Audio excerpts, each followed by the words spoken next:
Hey, everybody. Thanks for downloading this episode of the Black and Gold Podcast, Postgame Edition, brought to you by Appalachian Commercial Real Estate. Now, Appalachian Commercial Real Estate provides professional commercial real estate services in the Boone area. They provide sales, leasing, consulting, and appraisal services to owners and users of commercial real estate. If you want more information of how to work with Appalachian Commercial Real Estate and what they do, go to appalachiancre.com. Or the world's most famous App State fan, Big C, can just give you the number to reach President James Milner. Go ahead, Charles. 828-719-0408. And there you go. So it's our last post-game edition of 2025. I got to say, I don't think either one of us are surprised or shocked one way or the other. I think it was very plausible we could have won. Very plausible that we could have lost, and we did. We lose 30-29. It felt like a lot of the same from last week. The ball didn't bounce our way in certain ways, but there are certainly other very much different elements at play, especially from special teams. But it's over. The follow-up from the crazy year of last year, Helene and Coach Clark's firing and the new staff and the new everything, it's over. Year one is done, and we look forward to ahead to whatever's coming for year two. It is what it is. There's nothing else to do for 25. So, Charles, any thoughts? Or I guess I know you have thoughts. Let's start. Let's talk about what happened in that game yesterday, 30-29 against Butch Jones's Red Wolves.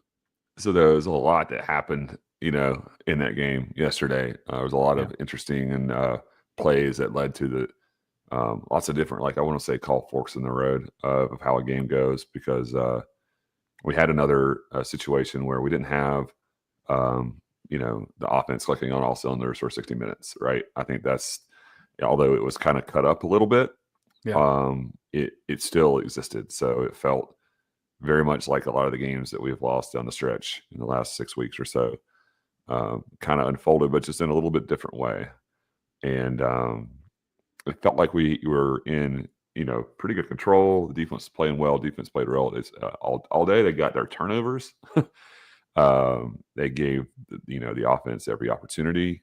We were +2 in the turnover category. And I think the stat is something like, if you're +2, you're usually, 82% of the time, 4 out of 5 times, that's how likely it is you're going to win a football game.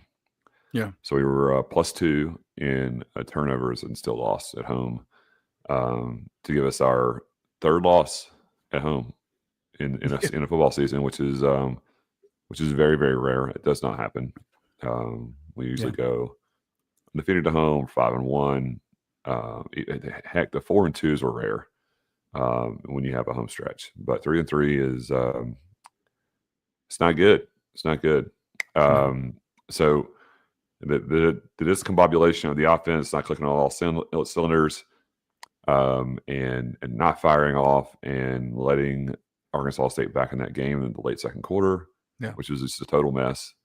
That led to it. And it's kind of like what we had done all year to an extent, is not capitalize when we could capitalize.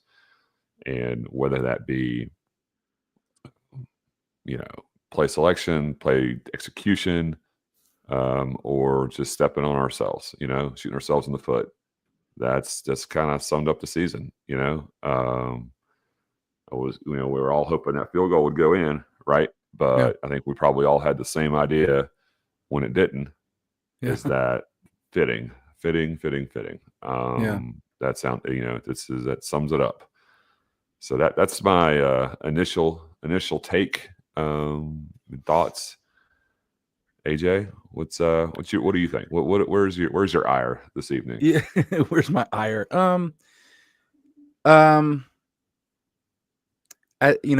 This has been actually a very 1 of 11 for us, right? And there's never been another Black Gold Podcast season quite like this. Probably since our first one, where we're kind of flying blind. We're not really communicating with anybody. I mean, we have relationships. Certainly, you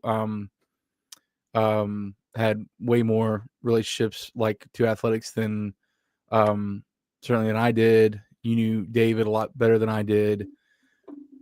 But I don't know, they were still kind of like the way it was back in the day, but we're still kind of like not connected. You know I mean, you know what I'm talking about here. Yeah. One day out, not on this one, but I want to tell a story about how you didn't want to sit at the same table as Scott Satterfield because you said he don't know me, and then he came up and smacked you in the back and said, "Hey Charles, what's up, boy?" "Hey coach." Anyway, I won't get into that. We'll talk about that story another day. It's a good story, but all over over a Jimmy John's sandwich or a Penn Station sub. That sounds about right. It was. It might have been Mike's, Jersey Mike's. I think it was still over there. But anyway, getting back on track.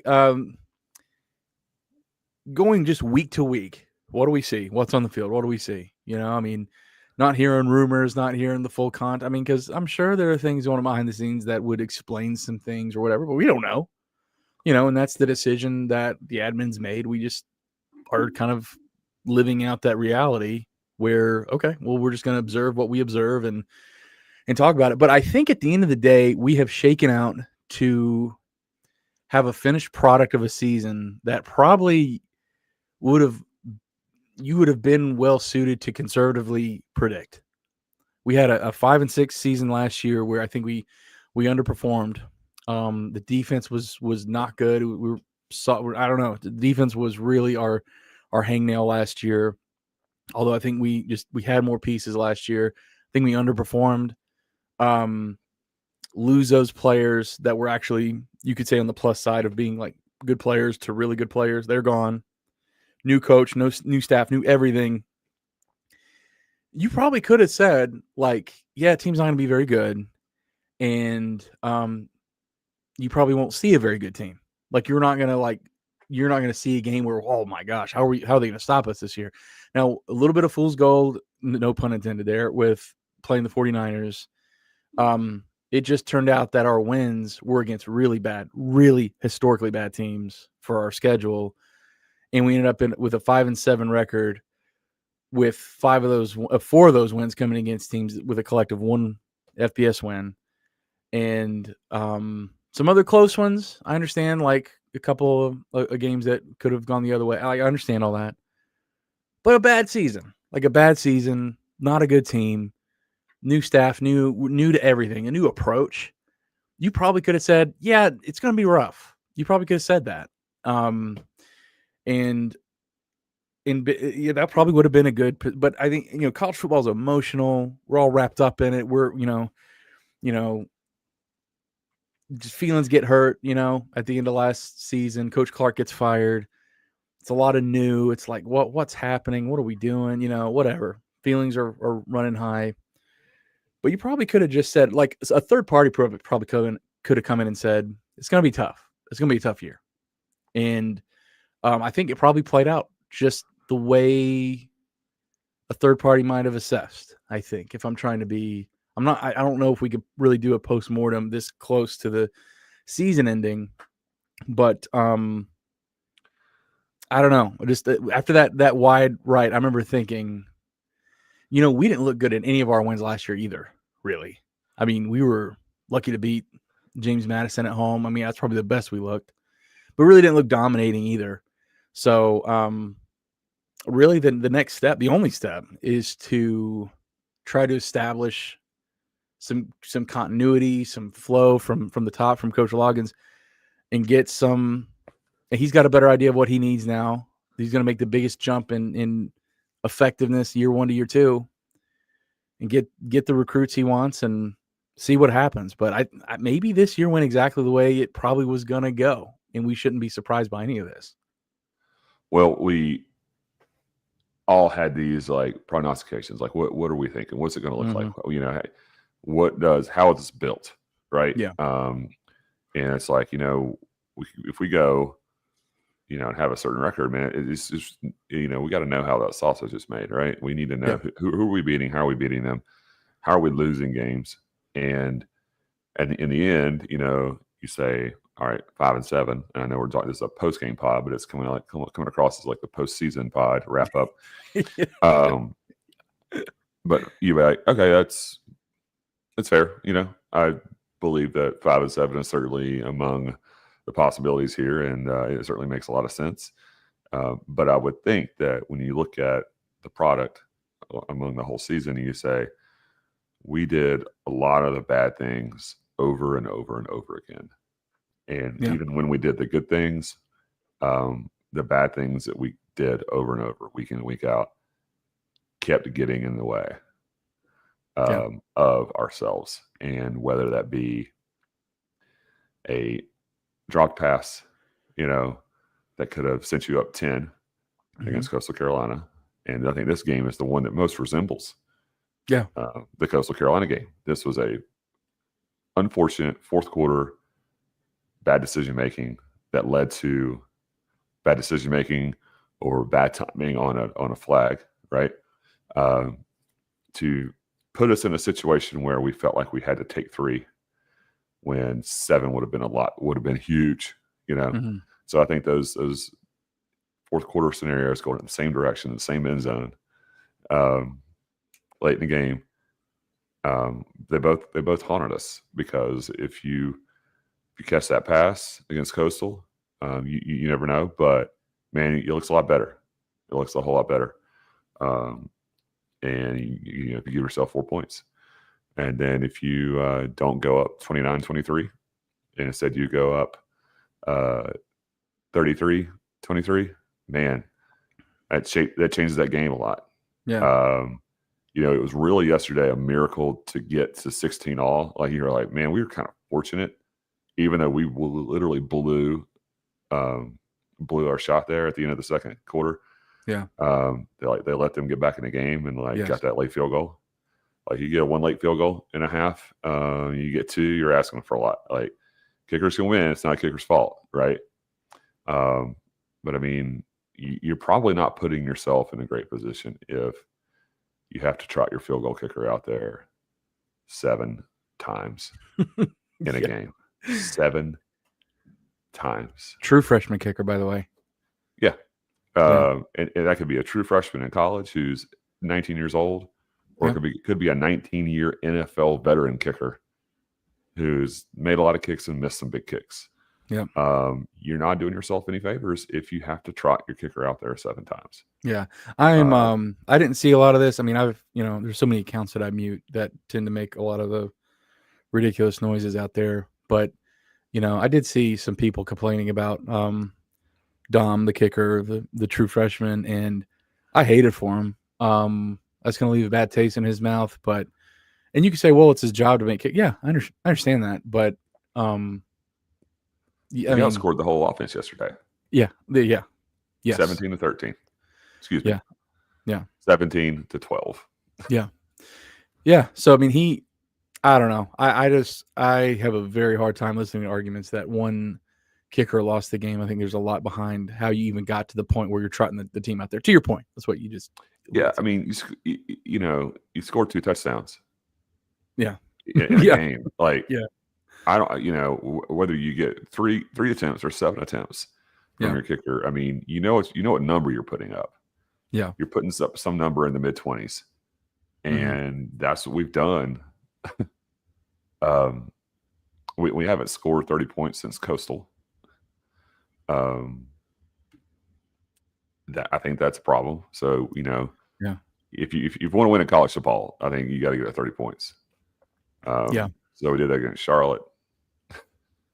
We did that against Georgia State and Coastal. I know. Yeah, we've essentially had 2. That's it.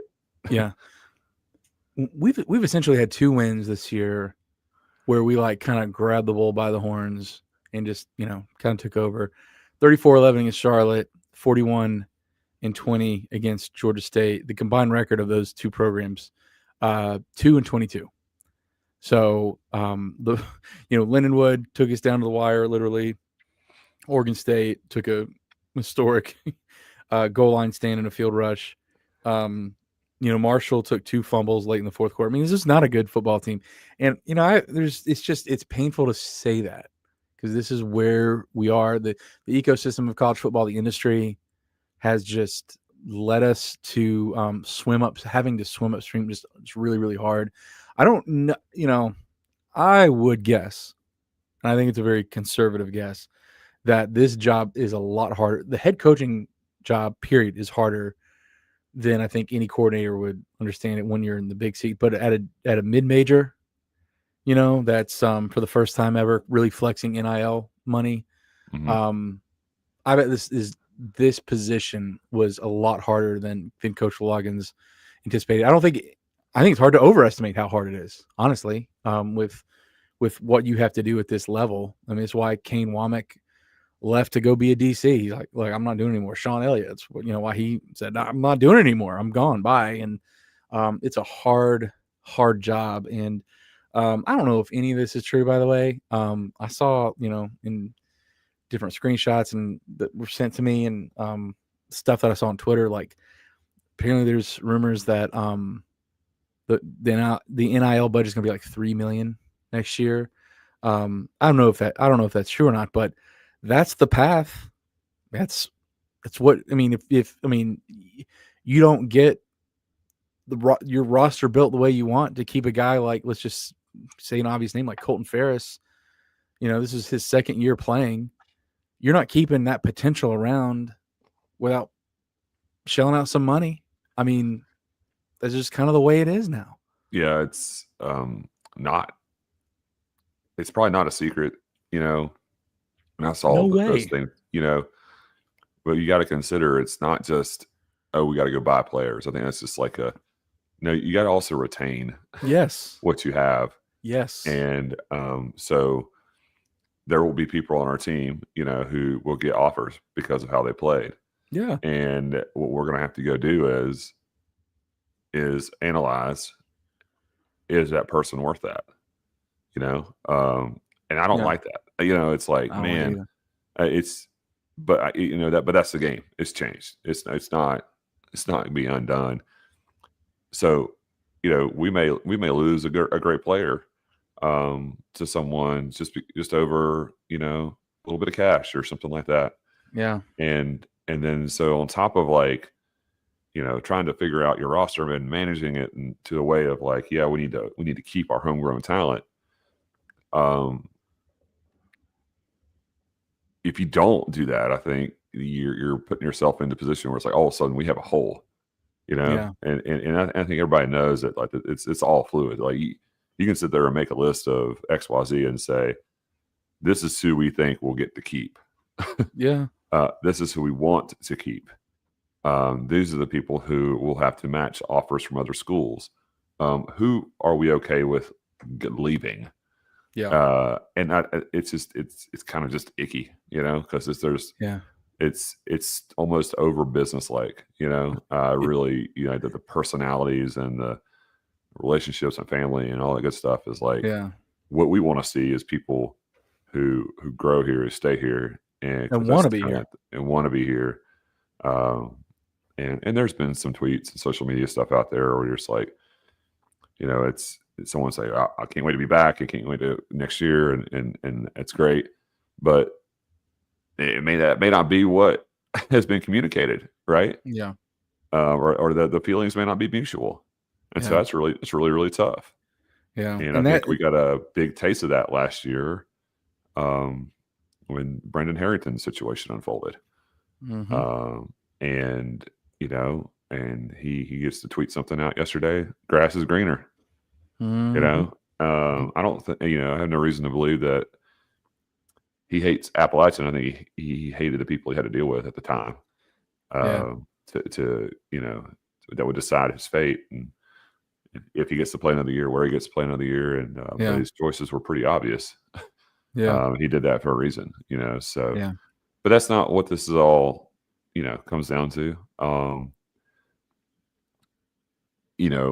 At some point between Sunday and Thursday of each game week, and when you're practicing, you got to put yourself in better positions. You can't have formation penalties in tight games.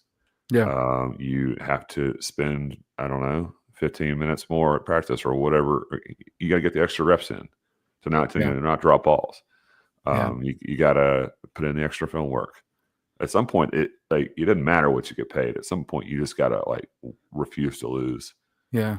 And I think that's one area where I think that's the most disappointing is like losing a game. Well, okay, you could say a million. You could point to this is why football is kind of brutal. Like it's a timed element, but there's so many plays and moments that cost time that you could have scored here, like the drop pass. I hate that when David Larkins dropped that pass. Like my heart sank to my feet. Like it's like God, I just hope that doesn't come back and bite us, and it did. And just different moments. You're like, oh, I hope that doesn't bite us. The formation penalty where Dozier was it Dozier that was lined up incorrectly. I think that's what it was there at the very end down there in the south end zone. And but I think what's disappointing is we knew that the roster was going to be a huge challenge to build back in a short frame of time.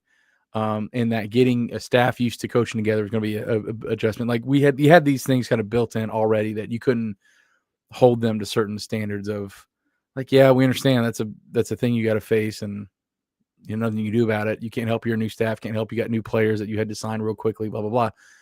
But the thing that you could have controlled was the things like the formation penalty at the very end. It just felt like we were just, I don't know, maybe the numbers don't bear this out, but it felt like we were just as sloppy from week 1 to week 12. And that we didn't look sharper or more disciplined in that way. And again, maybe the stats don't support that, but when you lose the game on a penalty like that, you're like, I wish that was the one thing like that the right. professional polish could have delivered some, this is not what you do, anyway, just that stood out to me. It's tough because, these kids don't want to be the ones, right? They don't want to, and whether it's a drop pass or a penalty or a missed field goal, like that, no one wants to be the one that gets blamed. Right. For instance, like I'm not going to come out here and say, names of like, you know who I'm alluding to, but like, kicker's got to make a kick, but that's not the reason we lost. It's because he had so many opportunities that other people also had all these other opportunities as well. And you look at Dom's season, I think what did he end up with 20 and 25 on the year?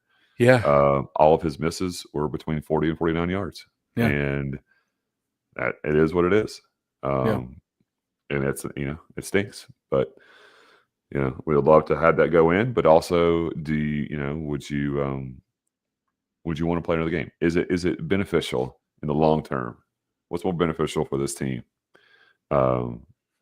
After we've seen what's unfolded today in college football, is it more beneficial to go and practice for another month and play another game? Yeah. Or is it more beneficial to just get the offseason started? And, there's going to be some schools who, like Marshall did last year or had to, once we have more trickle down over the next week and a half, okay, so all these big schools have had their coaches filled.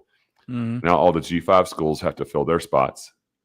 And once that happens, then other G5 schools will have to fill some spots with coaches. And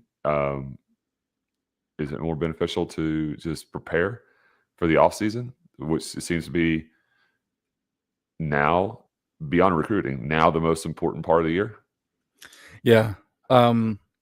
That's a great point. And, something that really has, obviously we're recording this the day that Lane Kiffin inexplicably, I can't believe we're living in a time where this happened. I mean, the dude that's ahead of a playoff team is leaving anyway. I mean, this isn't the LSU podcast or whatever, but how it has been totally lost. Like it's not even talked about anymore. Like the things that don't benefit the bottom line anymore. You know what I'm saying? Like it's like playing the games don't matter. Yeah, but like, hey, and I know you're not saying this, Charles. This is kind of an independent thought that I had. Like, we should want these guys to get a trip to some warm weather state to go have fun, eat a bunch of food, go party with their friends, and play another fun game against some other. We should want that for them just because it's what they should do. We shouldn't be the portal opens and the signing day, and we got to get ahead of all these contracts and blah blah blah. Like what a cold, heartless thing, and that's the opposite of what college football is about. And it's so funny. Like seeing all these posts about the Kiffin situation, and Kiffin is viewed as a villain. LSU's viewed as a villain, but I think the villain is the NCAA and TV networks, because they have brought us to a position where it's like this: the school part's like the pesky part. Ugh, everything's tied to like university stuff. Like, ew. Like, can we get the well, that's what it is, though. I mean, it's college football. These kids go to class. There are semesters. They're eligible. They're not eligible. They're signing day. They're in high school. They got to graduate. Like it. That's why it's different. That's why it sucks as a pro sport. It has this other thing that nothing is sacred anymore. And the fact that you just said, and I know you're not saying, I know the point you're making, right. but it should be. I wanted David Larkins to be able to go to the Boca Bowl one time, in the middle of December, and go have fun with his friends. Play one last game, right? Play it and play another game in warm weather and just go have fun. Just send them out. But we're not talking about that, which is a shame. And beyond, just the Sunday afternoon or the Sunday carousel that we had. I saw someone mention, some national writer. What's the point of Ohio State and Indiana playing in the Big 12, or excuse me, the Big 10 title game? Only thing they have to win is a trophy. They could get players hurt, and it could impact their college football playoff. So why not just run the third stringers out there, make your money? It's going to be made already, right? Yeah. Save yourself up for the CFP, because all you can do is hurt yourself right now, because you to figure Ohio State and Indiana are probably sitting in spots where they're going to get buys, right? Potentially. Yeah. And then, but if you have your quarterback go out there and get hurt in a game, or star running back, wide receiver, whatever, and all of a sudden they value that, they value your chances of impacting, losing a coach or losing a player to, we don't really look at this team as the same anymore. Mm-hmm. It's not the team that put up the body of work of a 12-0 season or 11-1 season. I'm like, well, it still is. Yeah. There's 100 players on a team, but all of a sudden it's, well, that's not a top 4 team, or that's not a team that's going to host a game. That's going to be a team that has to go on the road.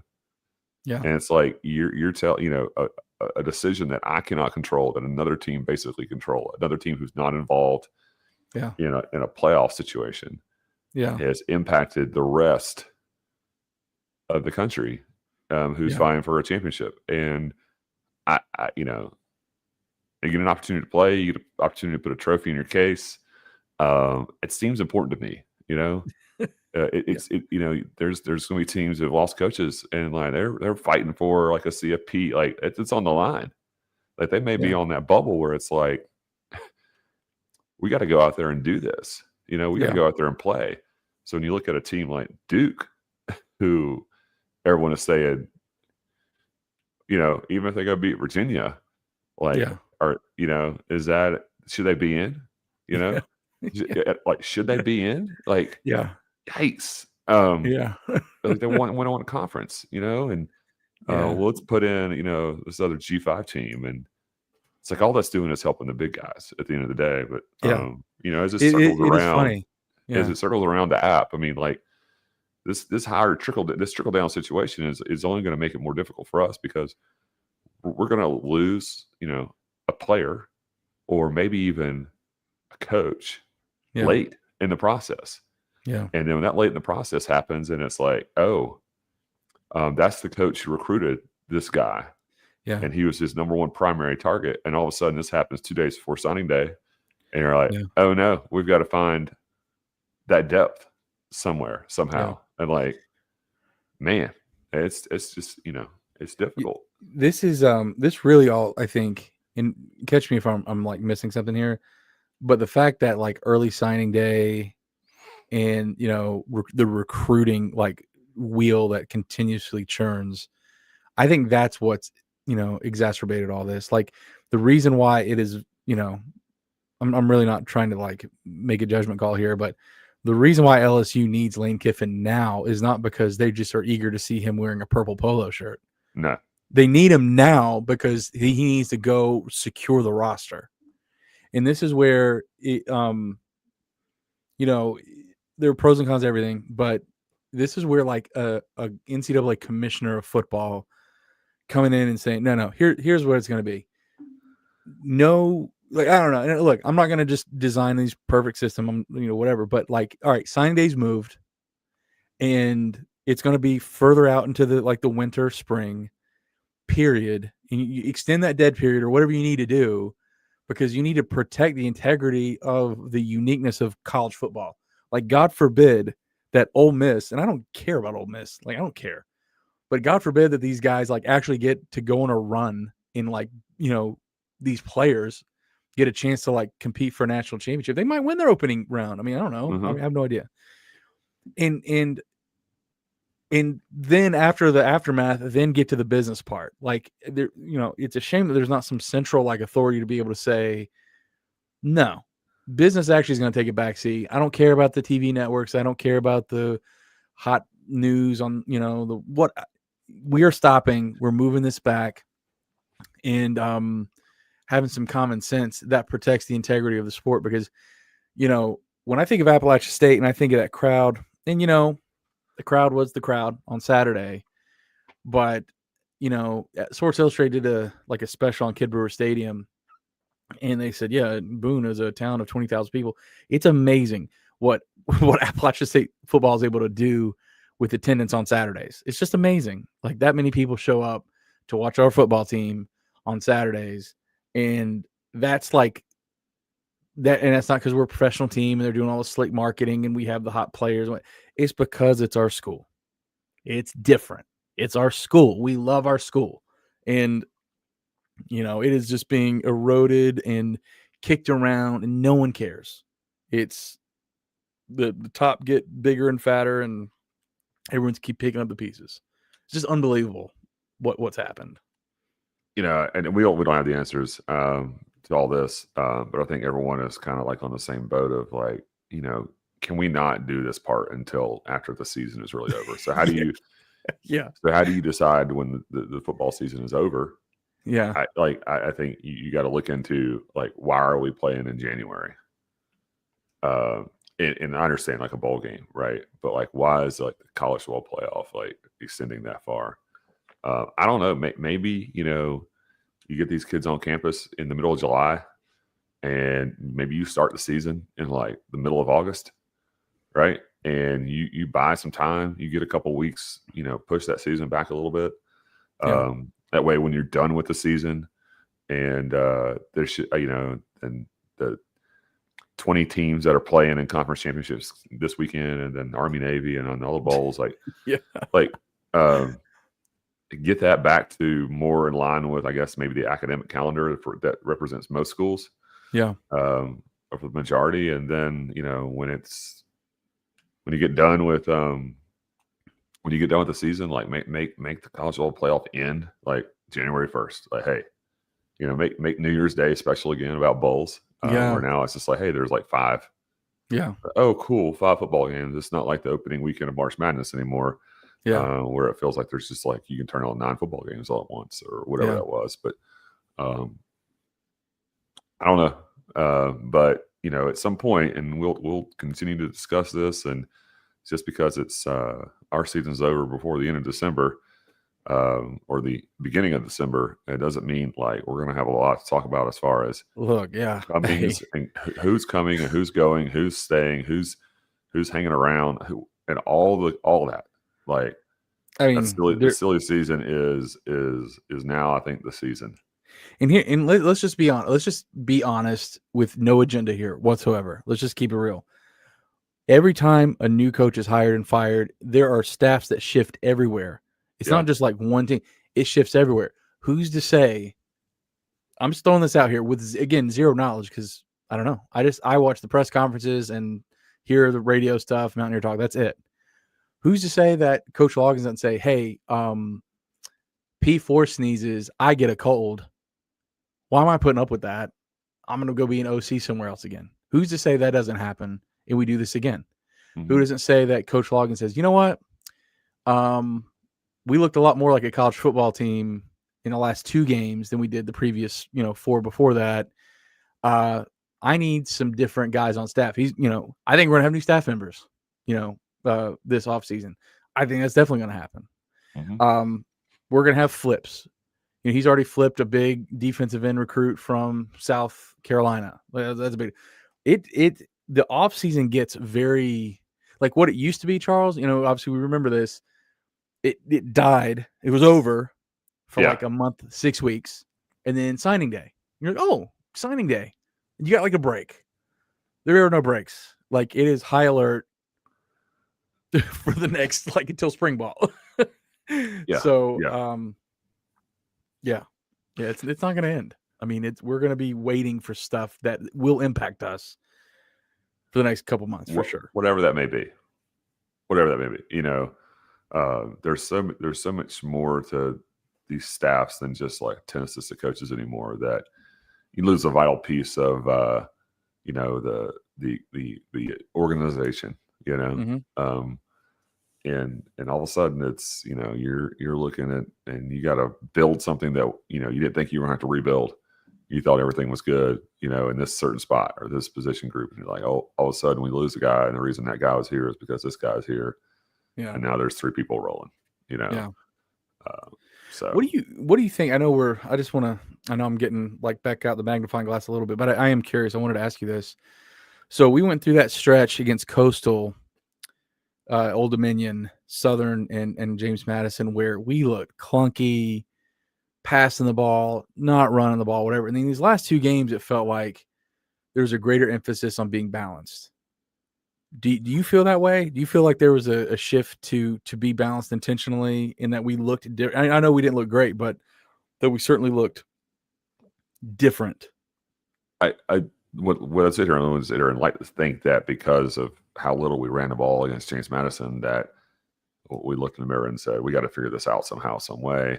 But there are so many moving parts. If everything was equal, you also got to consider like injuries. The fact that AJ Swan and JJ Cole started games at 2 different points of the season, so it wasn't like how I got hurt for 3 games and I came back and then that was my job for the rest of the year. No, this happened twice.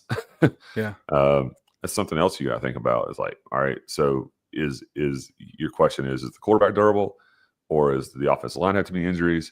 Do we need to upgrade the offensive line, or is it something just completely different? Like, hey, we maybe had too many slow development plays with receivers who couldn't get separation, and that's why the quarterback was holding on to the ball, because in college you can't expect the offensive lineman to be able to pass protect for 4 seconds.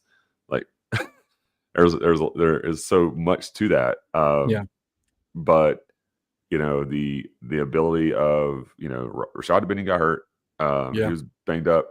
That gave Trigger Lewis an opportunity, and he took that and ran, and great. Had 2 great games and looked good. Helped us play a little bit more complementary football. Got us a win against one team, didn't get us a win against another. But it did feel like we played a little bit closer to the vest. And those last 2 games is in closer to the line of scrimmage. We did have some deep balls yesterday, but it just felt like we were, trying to protect what we had a little bit, without saying that, this guy couldn't do this and this guy couldn't do that. But you also didn't have Jaden Barnes, so there's just all these little things that add up. And we'll see how hurt Jaden Barnes was, or we'll see who plays for next year. Hopefully the black and gold. And we'll see where that all goes.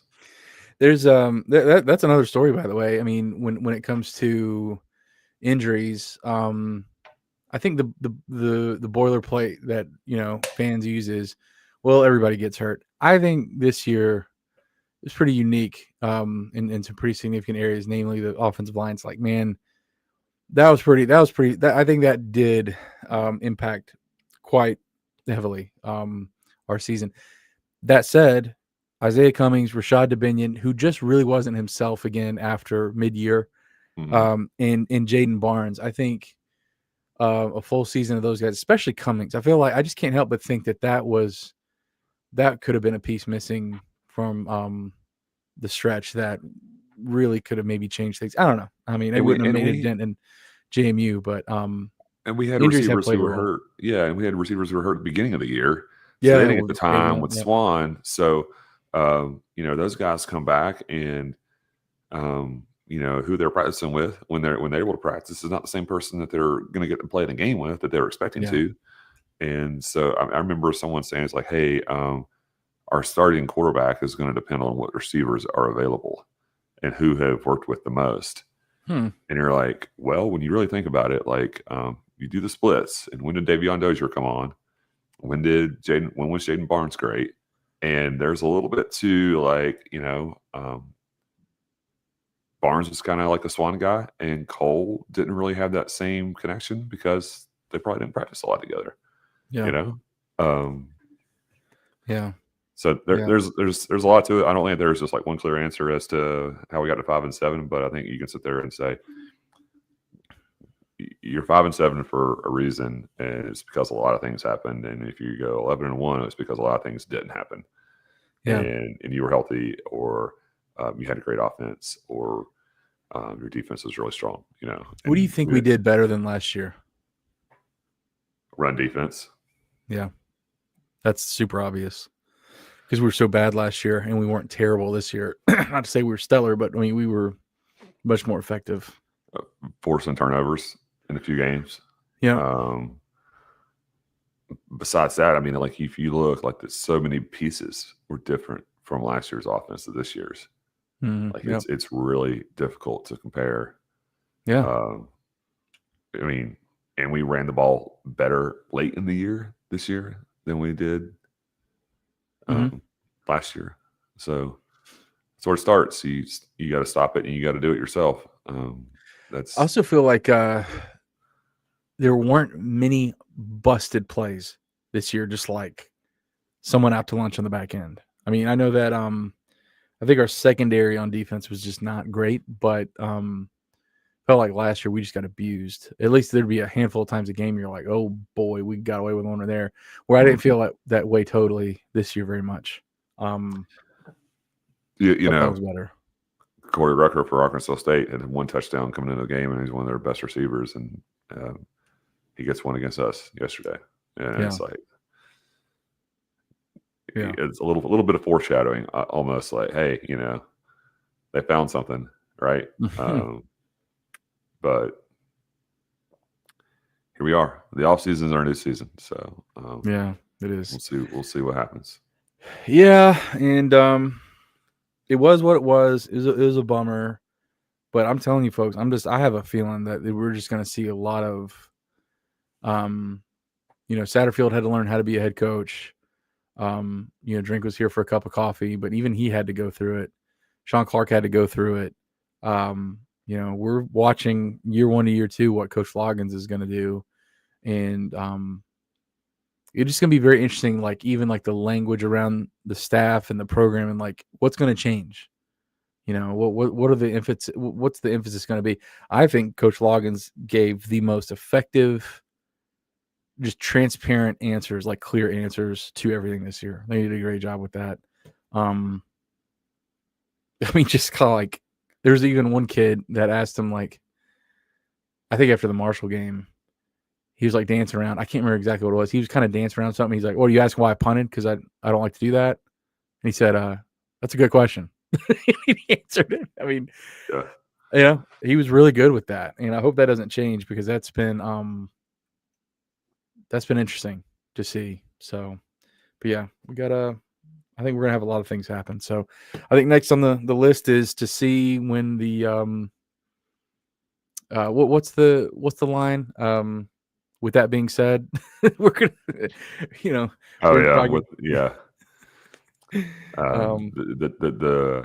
The dreaded 2 paragraphs, yeah. And you're like, all right, skip the filler. What are you saying? Yeah. Yeah. And anyway, it's gonna be interesting. But we thank everybody for tuning in with us for these post games. It's been a ride. It's been some episodes easier than others. This one just really wasn't much of a departure from what we expected or whatever. I mean, I just feel like we're gonna have a lot more to watch and to talk about as the days go in December. But signing day's coming up here soon. We'll see how that goes, and yeah, marching forward. Charles, final words. I think we got it. All right. Thanks to Appalachian Commercial Real Estate for sponsoring another season of Postgame episodes. And until our preview episode or whatever episode we have next, go Apps.